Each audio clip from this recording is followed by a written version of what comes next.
ખેડામાં જે પ્રમાણે ધોધમાર વરસાદી માહોલ જામ્યો, વસોમાં જળબંબાકાર જેવી પરિસ્થિતિ સર્જાઈ છે। સતત વરસી રહેલા ભારે વરસાદ બાદ જે પ્રમાણેની પરિસ્થિતિનું નિર્માણ થયું છે। વસોના રસ્તાઓ પર કમરસમા સુધીના પાણી ભરાઈ ગયા છે। ઇન્દિરાનગર મુખ્ય માર્ગ પર જળબંબાકાર જેવી પરિસ્થિતિનું નિર્માણ થયું છે। આસપાસના ઘરોમાં પણ પાણી ઘૂસી જતા લોકોને ભારે હાલાકીનો સામનો કરવો પડી રહ્યો છે। આ સમયગાળા દરમિયાન ટ્રેક્ટર સિવાય અવરજવર કરવી ખૂબ જ મુશ્કેલ બની છે। સતત વરસી રહ્યો છે ત્યાં ધોધમાર વરસાદ અને તેની અસર જે પ્રમાણે દેખાઈ રહી છે, સામાન્ય જનતાને ખૂબ જ મુશ્કેલી વેઠવવાનો વારો આવ્યો છે। માહિતી સાથે સંવાદદાતા મૌલિક ઉપાધ્યાય આપણી સાથે વસોથી લાઈવ જોડાયા છે। મૌલિક, જ્યાં આપની ઉપસ્થિતિ છે, કેવો માહોલ છે? અનરાધાર વરસાદ ત્યાં વરસ્યો છે, કેવા પ્રકારની આગાહી આવનારા સમય માટે પણ છે?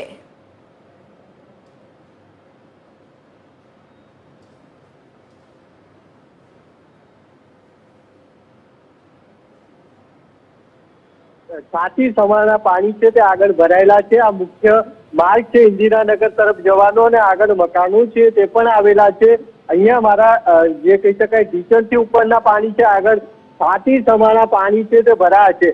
આગળ જે મકાનો આવેલા છે ત્યાં તમામ લોકો છે તે અત્યારે અંદર જ રહેવા માટે મજબૂર છે તે બન્યા છે, કારણ કે અહીંયા જે રીતે પરિસ્થિતિ છે, આ સમગ્ર રોડ છે ઇન્દિરાનગર આ વિસ્તાર છે ત્યાં ટ્રેક્ટર સિવાય ન જઈ શકાય તે પ્રકારની પરિસ્થિતિ છે તે જોવા મળી રહી છે અને છાતી સમાના પાણી છે તે અહીંયા ભરાયેલા જોવા મળી રહ્યા છે। કેમેરામેનને કહીશ કે દ્રશ્યો બતાવશે। આ તમામ જે મકાનો આવેલા છે અહીંયા જે જોઈ શકાય છે કે તમામ મકાનો છે તેના રહીશો છે અત્યારે બહાર ન નીકળી શકે તે પ્રકારની પરિસ્થિતિ છે તે જોવા મળી રહી છે।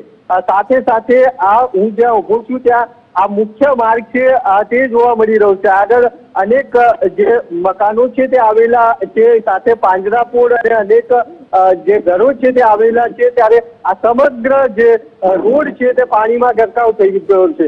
અત્યારે હું જ્યાં ઉભો છું ત્યાં પણ જોઈ શકાય છે કેડ સમાના પાણી છે તે જોવા મળી રહ્યા છે અને આગળ છાતી સમાના પાણી છે તે ભરાયા છે। આ પાણી છે સતત 2 દિવસથી આ જ પ્રકારે અહીંયા ભરાયેલા છે અને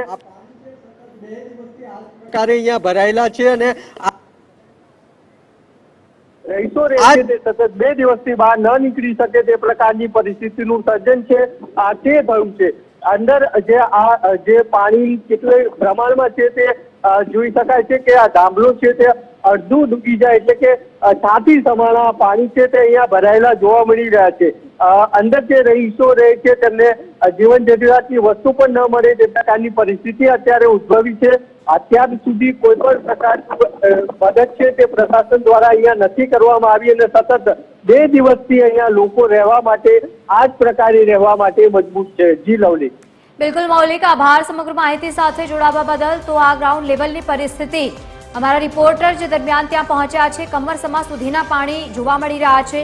હજુ પણ ત્યાં વરસાદી માહોલ યથાવત છે, એટલે કે સતત અનરાધાર વરસાદ હજુ પણ વરસી રહ્યો છે અને વસોના રસ્તાઓ પર જે પ્રમાણે કમર સુધીના પાણી ભરાઈ ગયા છે, લોકોને પારાવાર મુશ્કેલી થઈ છે, ઘરેથી બહાર નથી નીકળી શકતા તે પ્રમાણેની અત્યારે ત્યાં પરિસ્થિતિ છે।